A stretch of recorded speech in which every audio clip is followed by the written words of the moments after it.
مرحبا أصدقائي، اليوم رجعنا لكم من مطبخ هند ويانا الداطلي العراقي. هي حلويات رمضانية الكل يحبها بعد الإفطار. عندنا كوبين طحين، ربع كوب نشا، وملعقة صغيرة فانيلا.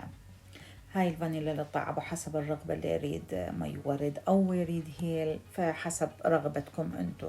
نخلط جميع المواد الجافة مع بعض حتى تتجانس، وبعدين راح نجيب جدر صغير نخلي بيه ملعقة طعام سكر، ملعقتين طعام زيت نباتي، وعدنا آخر شي اللي هي رشة ملح خفيفة لتوازن الطعم، وعدنا كوبين وربع مي مغلي، يعني مي فاير بالغلاية. وبعدين راح أخلي أنا الجدرية على النار، أريدها تغلي أكثر ويا المواد تتجانس حتى نضيفها على المواد الجافة ونعجنها.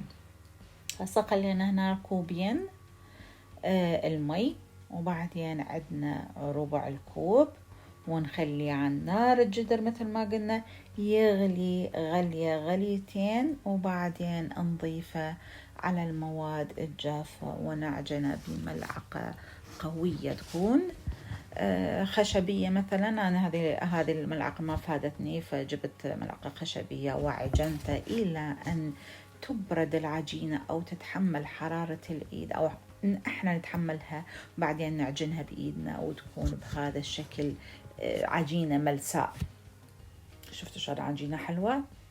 نيجي الخطوة الثانية، هي عملية أو عمل الشيرة أو القطر. كوبين سكر ويا كوب مي وملعقة شاي صغيرة حامض الليمون، نخليهم يغلون على النار. بعد ما يغلي النص النار مدة 10 دقائق، لا نريده لا سميك ولا خفيف الشراب، بهذا الشكل. عندنا العجينة راح نخليها بكيس الحلواني، وهذا الشكل النجمي الكبير.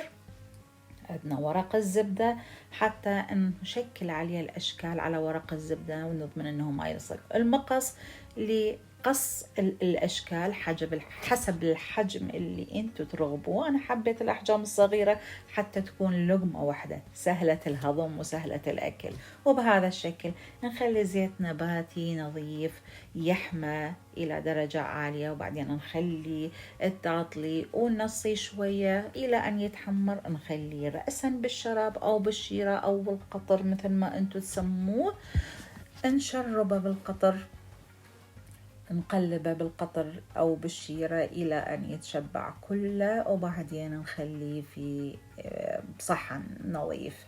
وهكذا خلصت عندنا الداطلي أو أصابع زينب، حسب ما أنتوا تسموه في كل بلد طبعا، بس احنا العراقيين نسميه الداطلي، وراح يطلع كلش طيب ومقرمش ومن جوا هش.